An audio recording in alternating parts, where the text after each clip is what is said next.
자네는 양심도 없나? 가진 것도 없는 빈털터리가 돼서 무슨 염치로 내 집에서 밥을 먹고 잠을 자려고 해? 처음에는 장보기와 저녁 설거지 같은 간단한 일들을 시켰지만 언젠가부터 모든 집안일이 그의 차지가 되었습니다. 아내와 장모님은 바깥 일을 하는 것도 아니었으면서 하루 종일 집에 있으면서도 손 하나 까딱하지 않았습니다. 그는 아침마다 처가 식구들을 위해 아침밥을 준비했고 퇴근하고 돌아오면 또 장을 보고 저녁을 지었습니다. 남들처럼 평일에만 일해서 어느 세월에 집을 사?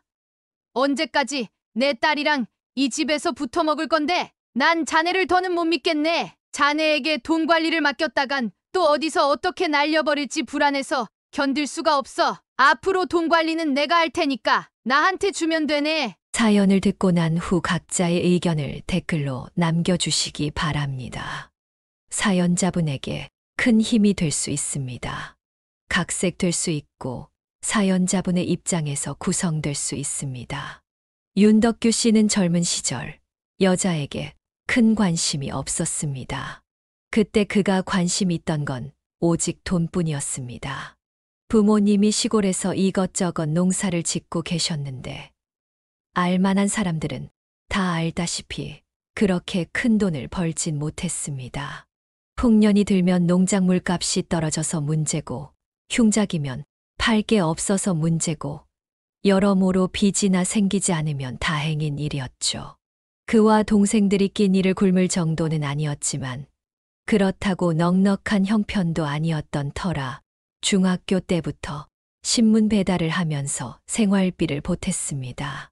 대학 등록금도 공사장에서 일하며 스스로 마련했습니다. 사정이 이렇다 보니 자연스럽게 돈에 대한 집착 같은 것이 생겼습니다. 대학교에 들어가서도 남들 다 놀고 연애할 때 그는 묵묵히 공부하고 아르바이트만 했습니다. 하루빨리 좋은 회사에 취직해 돈을 모으고 싶었기 때문이었습니다. 지긋지긋한 가난에서 벗어나고 싶었습니다. 그렇게 치열하게 학창 시절을 보낸 덕분에 그는 남들이 이름만 들어도 아는 큰 기업에 취직할 수 있었습니다. 대기업인 만큼 신입사원들의 초봉도 꽤 높은 편이었습니다. 그는 매달 부모님에게 보내는 생활비와 동생들 용돈을 제외하고는 대부분의 돈을 저축했습니다. 당시 재테크에 대해 아는 것이 없어서 그냥 무식하게 적금에만 넣었지만 10년을 모으니 꽤 큰 종잣돈이 모였습니다. 그때 한창 주식 붐이 일었고 친구들은 모두 주식을 하고 있었습니다. 한 친구가 좋은 종목만 콕콕 집어주겠다며 주식에 참여하라고 유혹했지만 그는 주식에 대해 아는 것이 전혀 없었고 무엇보다 집을 사는데 관심이 있었습니다. 당시 그는 회사에서 제공하는 사택에 살고 있었습니다. 혼자 살기에 불편함 없는 집이었지만 내 집이 아니라 그런지 정이 붙지 않았습니다. 그래서 회사 근처에 괜찮은 집이 없나 알아보던 중이었습니다. 어느 날 같은 팀의 막내 직원이 그에게 다가와 묻더군요. 과장님, 이사 가시게요? 어디로요? 아마도 그가 부동산 직원과 통화하는 것을 들었던 모양이었습니다. 그는 대답했습니다. 응, 나이도 있는데 언제까지 사택에서 살 수는 없잖아. 이제 그만 내 집 마련해야지. 그러자 그 직원이 조심스럽게 물었습니다. 과장님, 혹시 결혼하시는 건 아니죠? 당시 그는 회사에서 꽤 유명한 노총각이었습니다. 지금이야 결혼을 늦게 하는 추세라 30대 중반이면 노총각도 아니지만 그때는 다들 빨리 결혼해서 가정을 꾸리곤 했습니다. 그도 30대가 되자 초조해져서 친구들의 소개로 몇 번 선을 보았지만 인연을 만나지 못했습니다. 그는 잘생긴 얼굴도 아니었고 키도 작은 편이었으며 농사를 짓는 가난한 집안의 장남이었으니까요. 좋은 회사를 다니긴 했지만 얼굴, 부모님의 직업, 그리고 여자를 한 번도 만나보지 못해 어색한 성격으로 인해 늘 퇴짜를 맞기 일쑤였습니다. 그래서 그는 결국 결혼을 단념하게 되었습니다. 그러던 어느 날, 그 막내 직원이 뜻밖의 말을 꺼냈습니다. 갑자기 그의 팔에 손을 얹으며 말했습니다. 왜요? 전 과장님 같은 분과 결혼하면 너무 좋을 것 같은데요. 듬직하고 자상하고 일도 잘하시잖아요. 그의 인생에서 한 번도 경험해보지 못한 호감의 표현이었습니다. 여자의 면역이 없던 그는 그 한 번의 스킨십과 달콤한 말만으로도 그 직원에게 호감을 가지게 되었습니다. 비록 그보다 9살 어린 후배였지만 그녀가 여자로 보이기 시작했습니다. 그녀는 긴 생머리에 맑은 얼굴을 가진 청순 가련한 여성이었으니까요. 게다가 항상 웃는 낯에 일을 잘해 모두가 좋아했습니다. 남초 회사라 여직원이 귀한 곳이었기에 그녀는 입사하자마자 회사의 마돈나 같은 존재가 되었습니다. 다른 부서에서도 구경을 올 정도였습니다. 그런 여자가 자신과 결혼하고 싶다며 웃어 보이니 반하지 않는 것이 이상한 일이었습니다. 하지만 그는 나이 차이도 크고 회사 상사였던지라 쉽게 다가갈 수 없었습니다. 대시했다가 차이고 회사에 소문이라도 나면 큰일이었기 때문입니다. 그런데 그날 이후 그녀가 먼저 적극적으로 호감을 표현하기 시작했습니다. 매일 아침 그의 자리에 와서 직접 탄 커피를 건네주며 인사도 하고 업무와 관련된 질문을 핑계로 자주 그를 찾았습니다. 다른 직원들이 놀릴 정도였습니다. 영서 씨, 요즘 왜 이렇게 과장님 자리로 자주 가요? 혹시 과장님 좋아하는 거 아니에요? 그럼 그녀는 부정하지 않고 웃으며 대답했습니다. 티 많이 나요. 제가 과장님 많이 좋아하긴 하죠. 여자가 그렇게까지 적극적으로 나오는 대도 대시하지 않으면 남자도 아니었습니다. 고민하던 그는 결국 용기를 내어 데이트 신청을 했습니다. 영서 씨, 이번 주말에 시간 돼요? 고기 좋아한다고 했잖아요. 내가 사줄게요. 그러자 그녀는 환하게 웃으며 대답했습니다. 네, 좋아요. 그의 인생 최초의 데이트가 시작된 순간이었습니다. 그는 전날 얼마나 떨렸던지 이발소에 가서 머리도 하고 백화점에서 옷까지 새로 한 벌 맞추었습니다. 다행히 데이트는 성공적이었습니다. 그녀는 그가 던지는 사소한 농담에도 갸르르 웃어줬고 그가 고른 식당도 이렇게 멋진 곳은 처음이에요 라며 좋아했습니다. 망설이던 그는 그녀를 바래다 주던 길에 결심했습니다.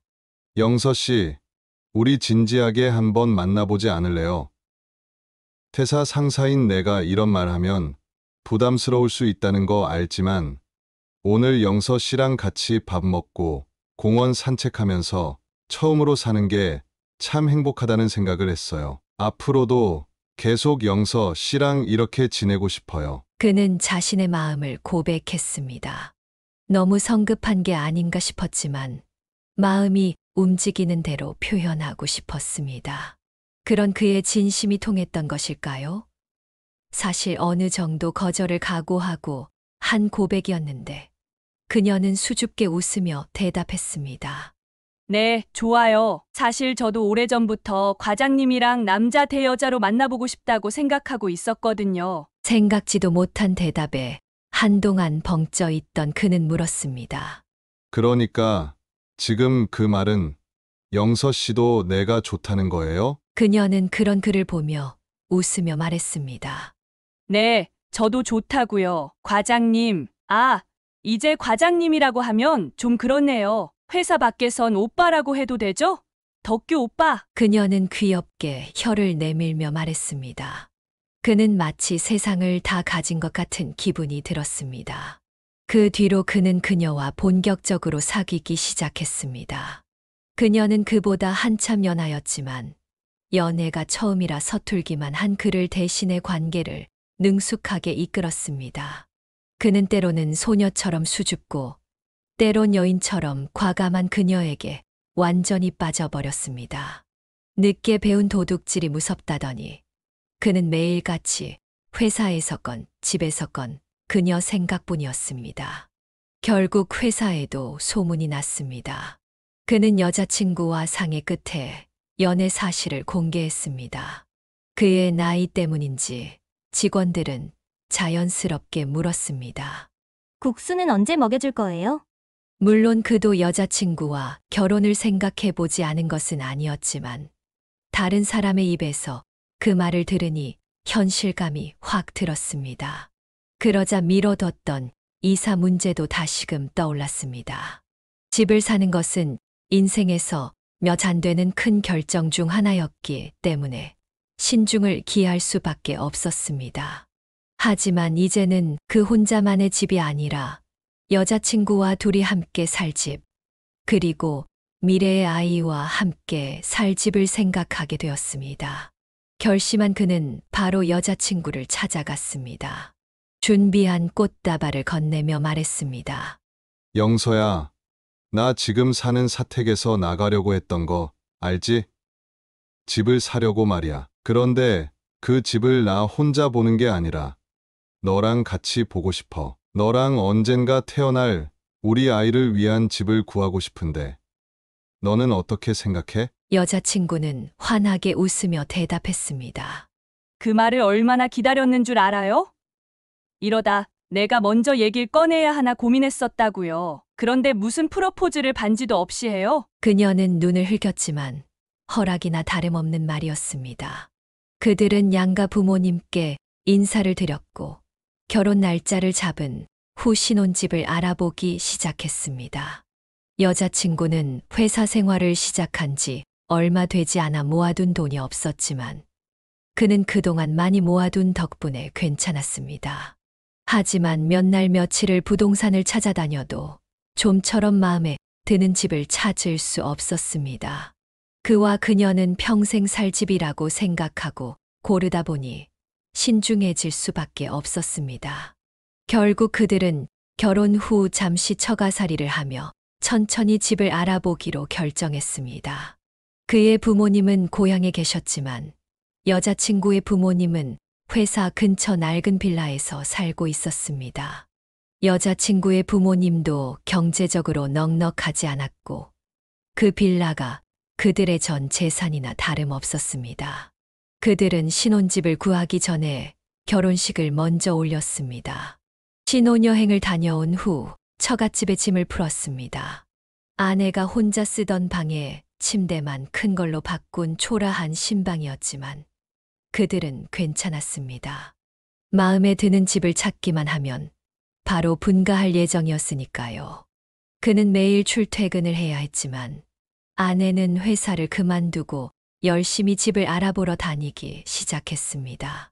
아내는 더 많은 집을 보고 싶다며 이 일로 운전면허까지 땄습니다.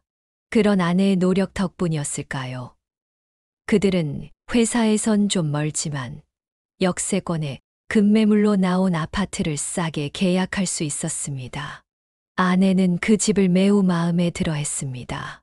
근처에 유치원과 초등학교도 있었고 신축 건물이라 깨끗하며 평수도 넉넉했기 때문입니다. 그는 주말에 그 집을 보자마자 바로 사랑에 빠지고 말았습니다. 계약금을 먼저 내고 돌아온 날, 두 사람은 그 집을 어떻게 꾸밀지 얘기하며 거의 밤을 새웠습니다.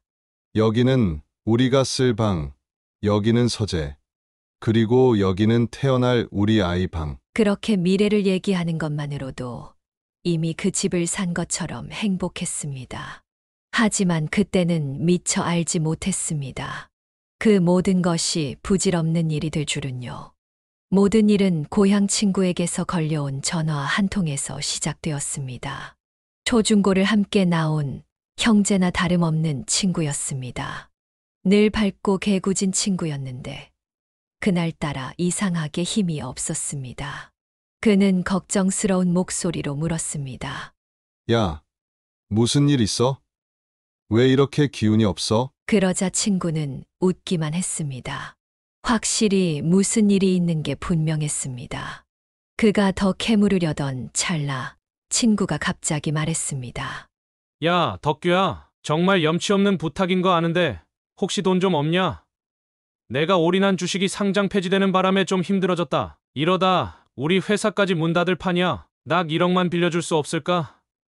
내가 일주일 안에 꼭 갚을게. 거래처에서 다음 주에 거래 대금만 받으면 바로 갚을 수 있어. 진짜야. 친구는 고향에서 작은 제조업체를 운영하는 사장이었습니다.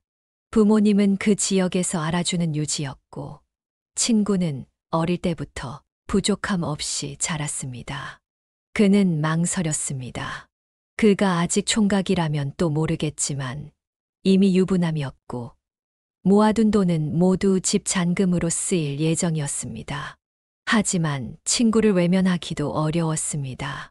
더군다나 그 친구는 그가 경제적으로 힘들 때마다 도와준 사람이었습니다.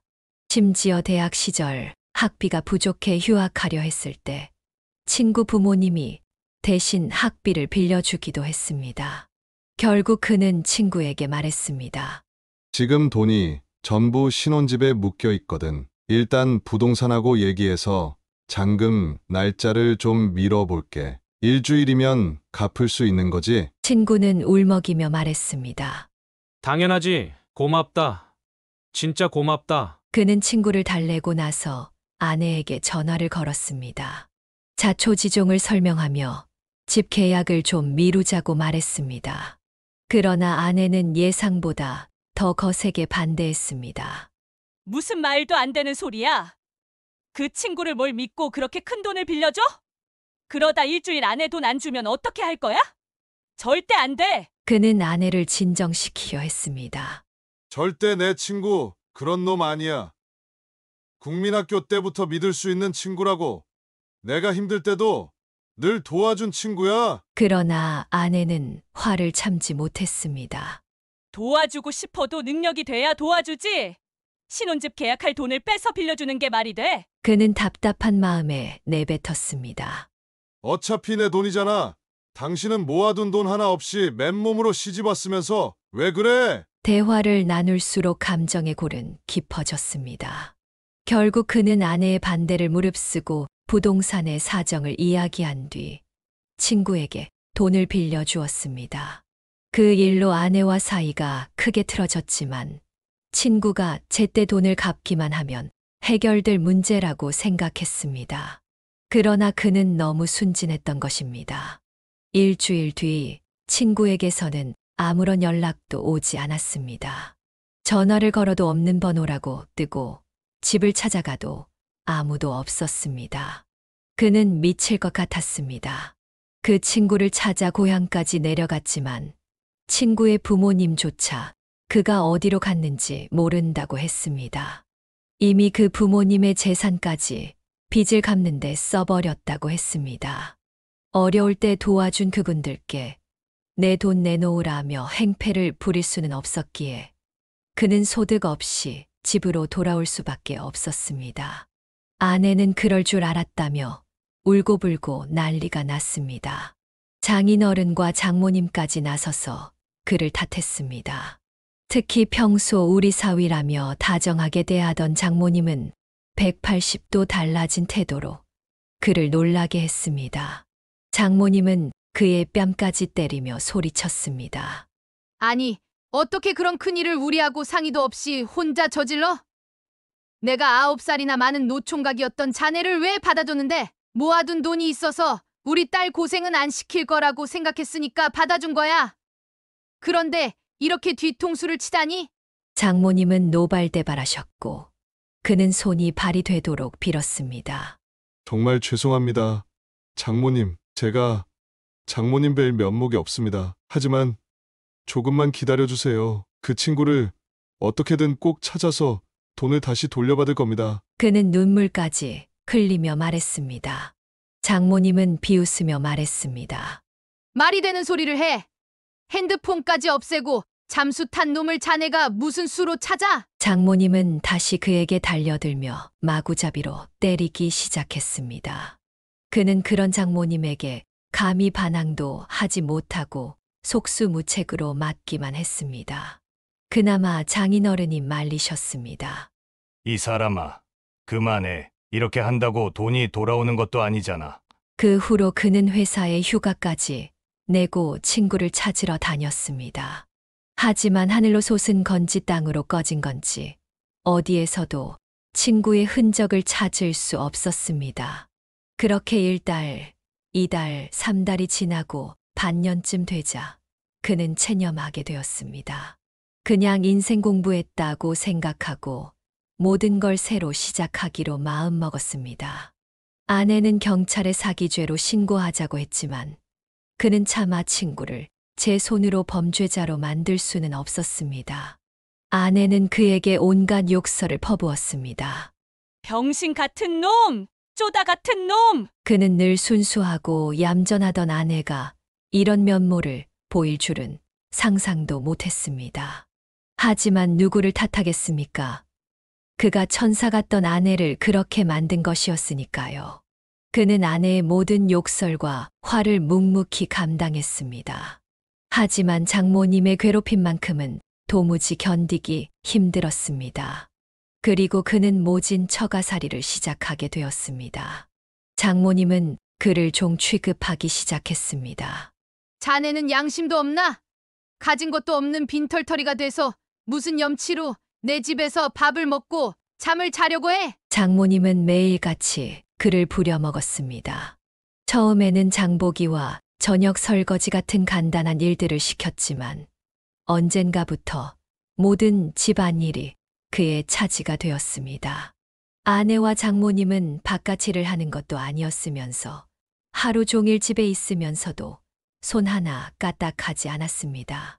그는 아침마다 처가 식구들을 위해 아침밥을 준비했고 퇴근하고 돌아오면 또 장을 보고 저녁을 지었습니다.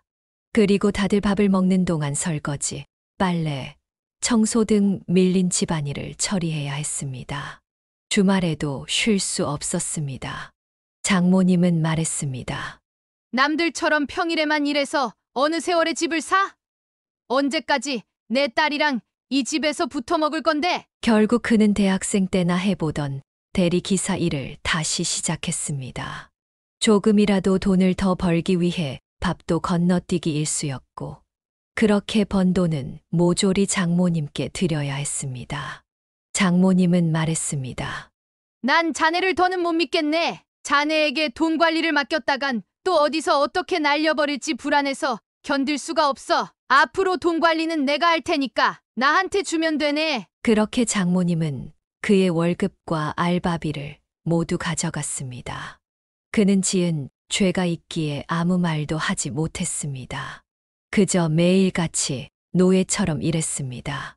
평일에는 집안일과 회사일, 주말에는 대리 기사일로 몸이 부서지라 일했습니다. 너무 힘들어 회사에서 코피를 흘리는 일도 자주 있었습니다. 사정을 모르는 회사 사람들은 말했습니다. 아니, 남들은 결혼하면 살이 찌던데 과장님은 왜 자꾸 살이 빠져요? 집에서 와이프분이 너무 괴롭히는 거 아니에요? 그는 그저 웃으며 넘겼습니다. 사정을 말해봤자 자신의 얼굴에 침 뱉기나 다름없었으니까요. 그는 시간이 해결해 줄 거라고 믿었습니다. 묵묵히 모든 걸 인내하고 견디다 보면 언젠가는 아내와 장모님의 마음도 풀릴 거라고 생각했습니다. 그러나 그것은 그의 부질없는 바람일 뿐이었습니다. 시작은 달라진 아내의 태도였습니다. 그를 보면 언제나 돈 타령을 하며 바가지를 긁던 아내가 어느 날부터 그에게 잘해주기 시작했습니다. 장모님의 구박을 견디며 퇴근하자마자 집안일을 하고 있으면 아내는 말했습니다. 엄마, 이제 이 사람한테 이런 것 좀 그만 시켜. 그리고 외출했다가 갑자기 그의 생각이 났다며 그가 좋아하는 간식을 사오기도 했습니다. 처음에는 아내의 마음이 풀렸다고 생각했습니다. 하지만 점점 뭔가 찜찜한 기분이 들었습니다. 언젠가부터 아내는 그의 눈을 똑바로 쳐다보지 않았습니다. 그것은 마치 뭔가를 숨기는 사람 같았습니다. 갑자기 상냥해진 것도 죄책감에서 비롯된 것처럼 느껴졌습니다. 그는 친한 친구에게 상담했습니다. 친구는 말했습니다. 내가 과민 반응하는 거야. 재수 씨가 그동안 너한테 너무 심하게 대해 미안해서 그런 거겠지. 이 기회에 다시 예전처럼 잘 지내봐. 그리고 애도 빨리 가져야지. 그는 친구의 말을 듣고 아내를 더는 의심하지 않기로 했습니다. 이 기회에 아내와 소원해진 관계를 회복해야겠다고 마음먹었습니다. 생각해보니 그가 아내와 잠자리를 하지 않은 지 거의 1년이 넘었더군요. 그는 그날 밤 옆에 누운 아내에게 조심스레 손을 뻗으며 말했습니다.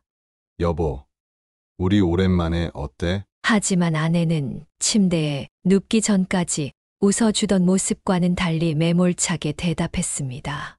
싫어요. 나 피곤해요. 남자들은 알 겁니다. 아내에게 잠자리를 거부당하는 것이 얼마나 창피하고 스스로 작아지는지. 하지만 그는 최근 몇 달 동안 달라진 아내의 태도를 떠올리며 한 번 더 용기를 내보기로 했습니다. 그치만 내일은 당신 문화센터 가는 날도 아니잖아. 우리 안 한 지 좀 되기도 했고. 그는 부드럽게 말하며 덧붙였습니다. 슬슬 아이도 갖는 게 좋지 않을까?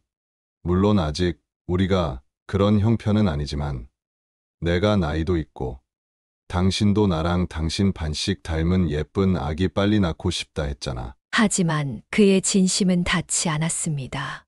아내는 기가 차다는 듯 말했습니다. 친구한테 전 재산 다 꼬라박아 놓고도 그 짓을 하고 싶어요? 그리고 애는 무슨 애? 애 생기면 당신이야 좋겠지만 나랑 그 애는요? 집도 절도 없는 마당에 애를 뭐 여기서 키울 거예요? 우리 엄마 아빠 집에서 그는 억울한 마음에 말했습니다. 애 생기면 내가 더 열심히 할게. 회사 끝나고 노가다를 뛰든 대리 일을 더 늘리든 해서 당신하고 우리 애 절대 고생 안 시킬 거야. 그러나 아내는 한숨을 내쉬며 차갑게 대꾸했습니다.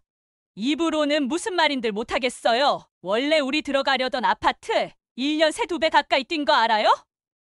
그깟 대리 일로는 평생 일해도 그 집 못 사요. 결국 이 얘기의 끝은 또 집 얘기였습니다.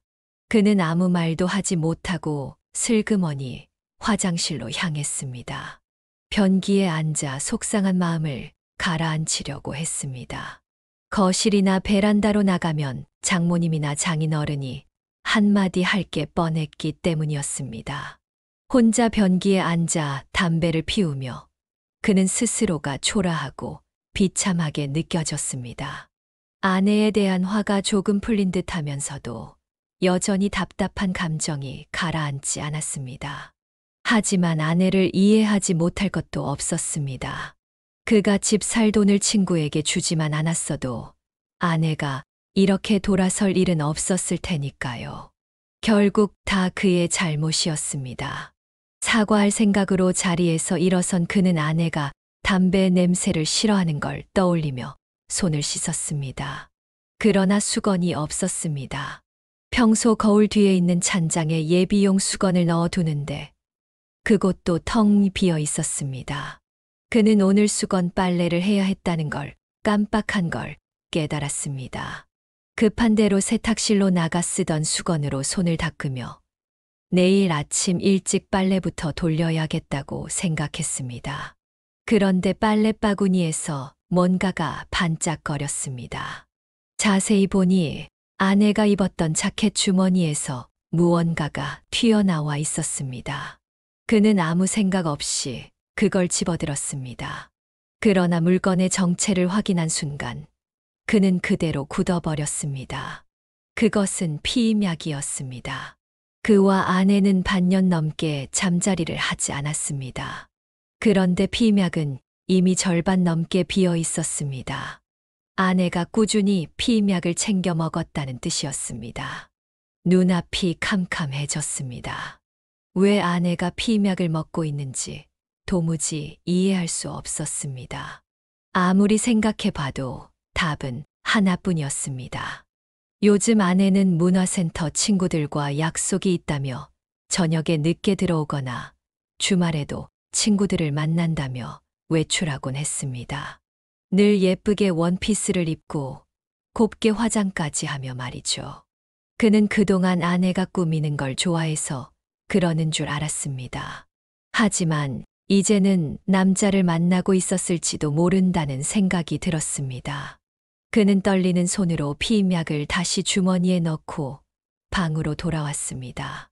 아내는 이미 잠들어 있었습니다.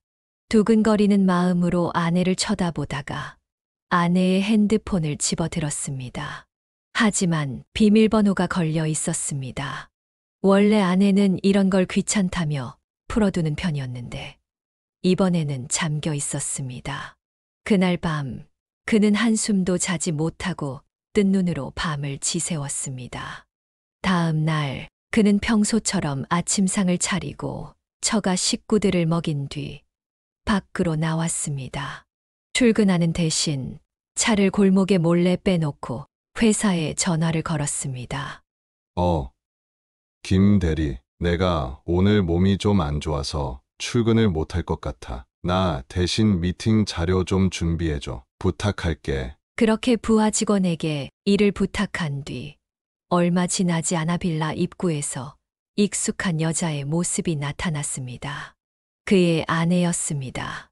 팬티가 보일 듯한 짧은 치마에 진한 화장까지 누가 봐도 남자를 만나러 가는 차림새였습니다.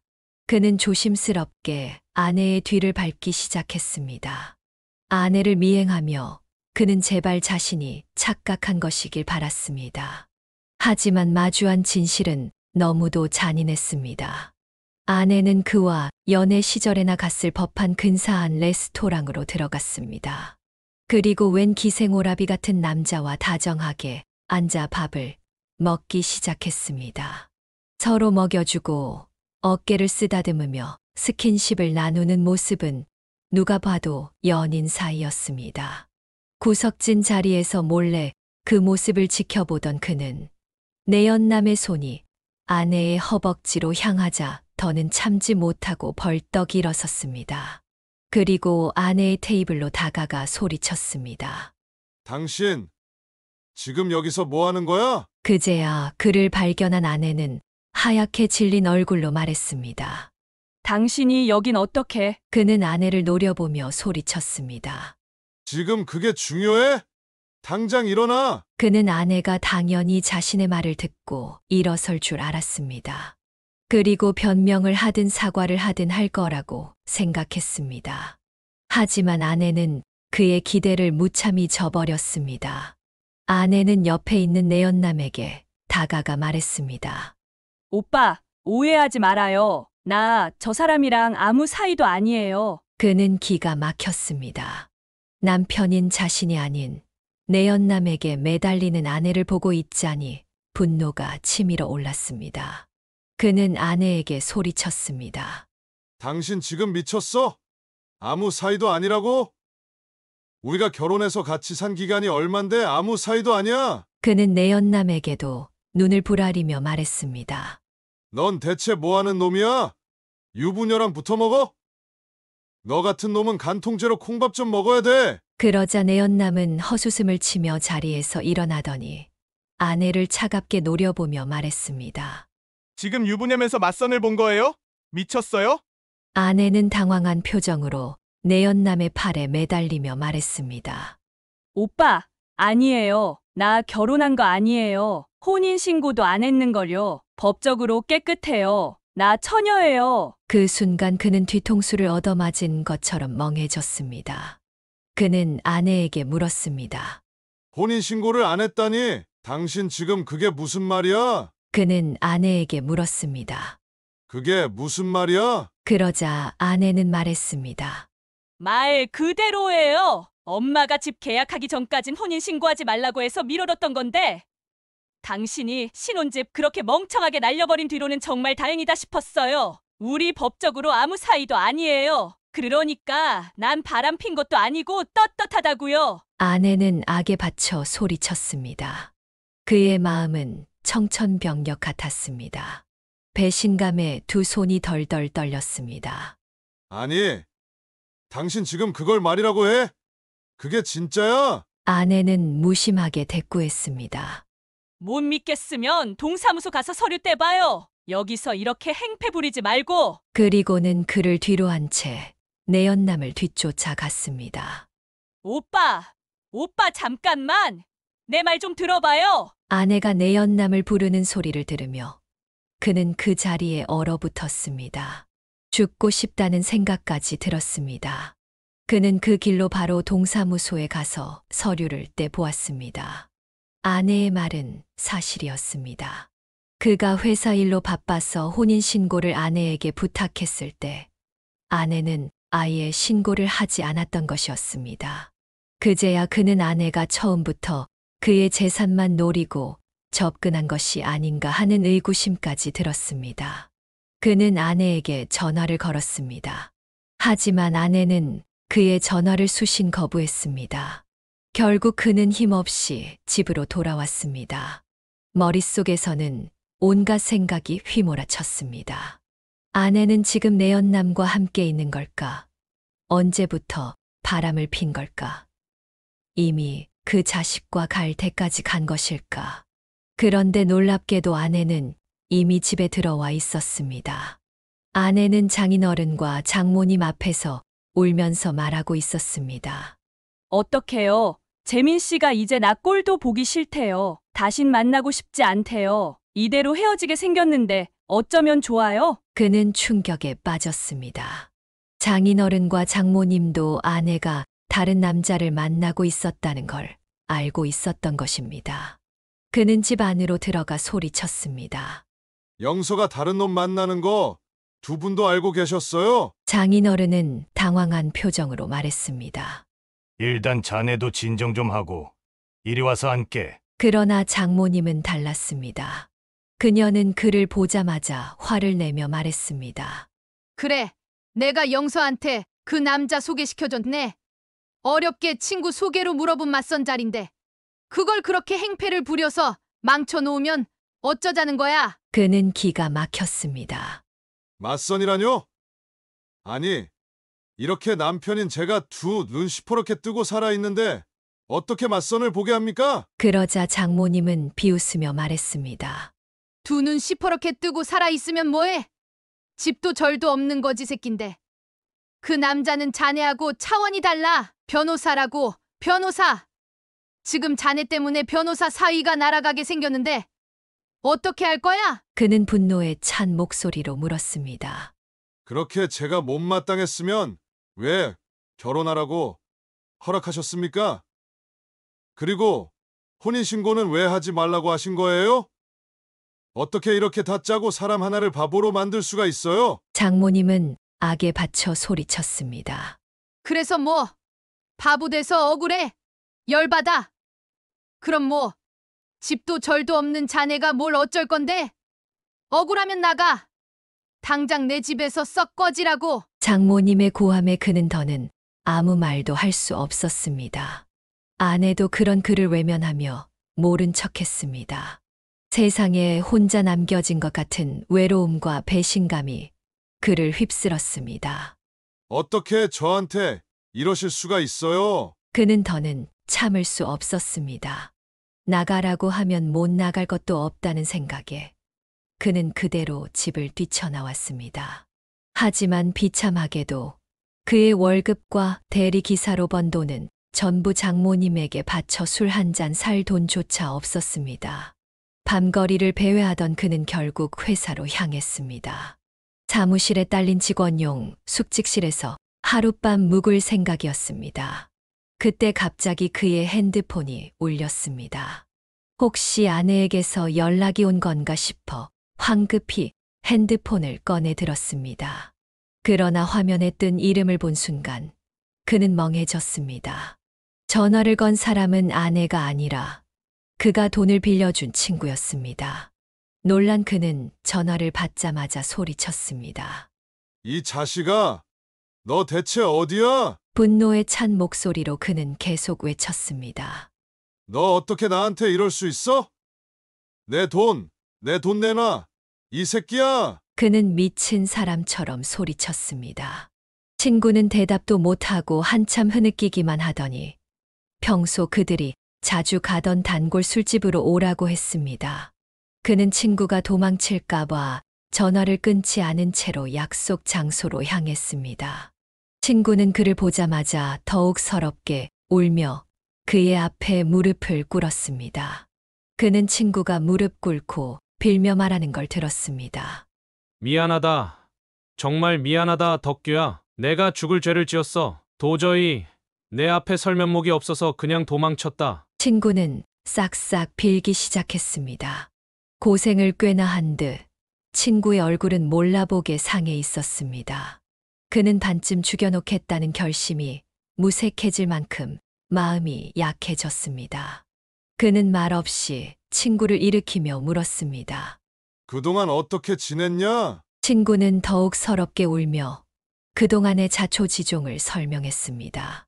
빚쟁이들을 피해 잠시 동남아로 도망가 있었고 베트남의 한 고깃집에서 서빙 알바로 일했다고 했습니다. 그는 어느 정도 예상한 대로였습니다. 그러나 그 이후의 이야기는 충격적이었습니다. 그나마 조금 챙겨갔던 돈도 다 떨어져서 뭐든 해야 했어. 그래서 베트남의 고깃집에서 서빙을 시작했는데 삼겹살이나 불고기 같은 걸 현지화해서 팔기 시작했거든. 그랬더니 대박이 난 거야. 사장님이 다 내가 한 일이라면서 가게를 내보라고 돈도 빌려주고 직원들도 빌려주셨지. 덕분에 지금은 체인점도 여러 개 있고 먹고 살 만해졌어. 그래서 더는 널 외면할 수 없어서 이렇게 용기를 내서 찾아온 거야. 친구는 품속에서 서류 뭉치를 꺼내 그에게 내밀었습니다. 이게 뭐야? 그는 물었습니다. 그러자 친구는 대답했습니다. 집 계약서야. 원래 내가 신혼집으로 하려고 했던 그 아파트 있잖아. 다른 친구들한테 얘기 다 들었다. 너 나 때문에 그 집 계약도 못하고 처가살이 하고 있다며. 다행히 부동산에 알아보니까 다른 호수가 비어 있어서 계약금 넣고 잡아뒀어. 내일 나랑 같이 부동산 가서 계약하자. 친구는 말을 이었습니다. 아, 그렇다고 내 돈 안 돌려주는 건 아니야. 그때 내가 빌려준 돈은 통장에 다시 이체했어. 이 집은 내가 너한테 주는 이자라고 생각해. 정말 미안했고 또 고마웠다. 친구는 다시 고개를 숙였습니다. 갑작스러운 일에 그는 어안이 벙벙했습니다. 이게 꿈인지 현실인지 분간이 되지 않았습니다. 친구와 헤어진 후 그는 멍하니 밤거리를 걷기 시작했습니다. 정신을 차려보니 어느새 다시 집 앞에 와 있었습니다. 잠시 망설이던 그는 다시 집으로 들어갔습니다. 처가 식구들은 아무 일 없었던 것처럼 TV를 보고 있었습니다. 장모님은 그를 보자마자 비웃으며 말했습니다. 거봐, 내가 자네 그렇게 다시 돌아올 줄 알았네. 집도 절도 없는 거지 새끼가 가면 어딜 가겠어? 들어와서 얼른 밥이나 차려. 옆에 있던 아내는 장모님의 말에 인상을 쓰며 대꾸했습니다. 엄마, 나 저 인간이랑 헤어질 거라니까. 뭐 하러 다시 들어오라고 해? 이 기회에 그냥 쫓아내면 될걸. 저 인간 때문에 변호사 사위 날아간 거 잊었어? 장모님은 아내를 달래며 말했습니다. 그러니까 더 데리고 있어야지. 우리가 저 자식 때문에 입은 손해를 생각해봐. 월급이며 대리기사 알바비며 한참은 더 받아내야 돼. 꼴 보기 싫어도 조금만 더 참아. 아내는 고개를 끄덕였습니다. 그에게는 허무함이 밀려왔습니다. 사랑했던 여자는 이제 어디에도 없었습니다. 눈물이 찔끔 나올 정도였습니다. 하지만 처가 식구들은 그런 그를 아랑곳하지 않았습니다. 장모님은 호통을 쳤습니다. 자네, 거기서 뭘 그렇게 멍청하게 서 있어? 얼른 들어가서 저녁부터 차려. 아, 그 전에 거실 화장실 변기가 또 막혔으니 얼른 뚫고. 그는 말없이 처가 식구들 앞으로 다가갔습니다. 그리고 침착하게 말했습니다. 그래. 당신이 나 그렇게 꼴 보기 싫으면 우리 이혼하자. 아니, 이혼할 것도 없지. 혼인신고도 안 했다며. 그는 아내에게 차분하게 말한 뒤 장모님을 향해 선언했습니다. 저 지금 바로 짐 싸서 나가겠습니다. 앞으로는 다시는 얼굴 볼 일 없었으면 좋겠네요. 변기는 알아서 뚫으시고 밥도 이제 알아서 해 드세요. 장모님은 코웃음을 치며 비아냥거렸습니다. 방금 기어 들어와 놓고 뭘 또 나가? 자네가 갈 데가 어딨다고. 지금 갈 데 없어서 다시 온 거면서 주제에 남자라고 자꾸 자존심은 세우네. 그는 말없이 손에 들고 있던 아파트 계약서를 들어 장모님에게 보였습니다. 장모님은 그걸 보자마자 눈이 휘둥그레졌습니다. 그는 장모님이 코웃음을 치자 아파트 계약서를 들어보이며 말했습니다. 이게 뭔지 아십니까? 제가 원래 사려고 했던 그 아파트 계약서입니다. 방금 돈 빌려준 그 친구 만나고 온 길이에요. 돈 다 돌려받았고요. 그동안 고맙다면서 이 아파트를 이자로 주기로 했습니다. 제가 갈 곳이 왜 없겠습니까? 통장엔 1억이 있고 이렇게 번듯한 아파트도 있는데 이제 이 거지같이 다 쓰러져가는 빌라에서 세 식구 오순도순 행복하게 잘 살아보십시오. 그는 벙쪄 있는 처가 식구들을 뒤로하고 방으로 들어가 짐을 싸기 시작했습니다. 그 모습을 지켜보던 아내가 다가와 물었습니다. 오빠 진짜야? 진짜 그 친구 돌아왔어? 돈을 다 갚았어? 장인어른도 다급하게 말했습니다. 그래, 윤서방. 얼른 자세히 얘기 좀 해보게. 그 사이 장모님은 주방으로 들어가 갑자기 요리를 하기 시작했습니다. 잠시 후 온 집안에 맛있는 음식 냄새가 퍼졌습니다. 그러나 그는 개의치 않고 짐을 싸서 현관으로 향했습니다. 아내가 얼른 그의 팔을 붙잡았습니다. 가더라도 밥은 먹고 가, 오빠. 저녁도 못 먹었을 거 아니야. 그는 아내에게 냉담하게 대꾸했습니다. 내가 너랑 밥을 왜 먹어? 이제 남남인데. 그러자 아내는 애써 변명했습니다. 남남이라니, 그게 무슨 말이야? 아까 그 남자 때문에 그래? 나 그 사람하고 아무 사이도 아니야. 그냥 내가 속상해서 다른 남자 만나는 척한 거야. 아내의 태도는 180도 달라져 있었습니다. 예전에는 귀엽게 느껴지던 코맹맹이 소리마저 가식적으로 들렸습니다. 장인어른도 나서서 그를 식탁 앞으로 밀어붙이기 시작했습니다. 결국 그는 식탁 앞에 반강제로 앉았습니다. 식탁에는 그가 좋아하던 잡채, 된장찌개, 불고기까지 진수성찬이 차려져 있었습니다. 장모님은 전에 없던 상냥한 미소를 지으며 말했습니다. 오랜만에 우리 사위를 위해 힘 좀 썼네.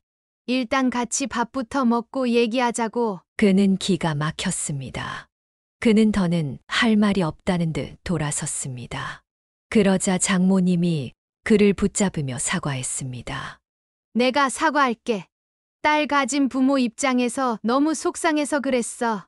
자네가 미워서 그동안 그렇게 모질게 굴었겠나. 그래도 1년 넘게 한 지붕 아래서 같이 살았는데 이렇게 끝내는 게 너무하잖아. 그는 조용히 대답했습니다. 저도 처음에는 다 제 잘못이라고 생각하고 살았습니다. 돈 버는 족족 장모님께 다 드리고 집안일도 열심히 했습니다. 주부습진이 생길 정도로요. 장모님과 영서가 손 하나 까딱 안 하고 저를 부려먹는 것도 다 이해하려고 했습니다. 그러나 그는 이어서 말했습니다. 하지만 저를 속이고 다른 남자와 선까지 본 건 선을 넘으신 겁니다. 그 남자와 잘 됐으면 저를 팽했을 거 아니에요. 지금이라도 늦지 않았으니 저 말고 그 변호사에게 매달려 보세요. 다른 남자와 1년 넘게 사실혼 관계였던 여자를 받아줄지는 모르겠지만 그는 쏘아붙였습니다. 모두 말문이 막힌 듯 아무 말도 하지 못했습니다. 그제야 굳어있던 아내가 울먹이며 말했습니다. 오빠, 진짜 왜 그래? 나 없이 살 수 있어? 그는 아내의 손을 뿌리쳤습니다.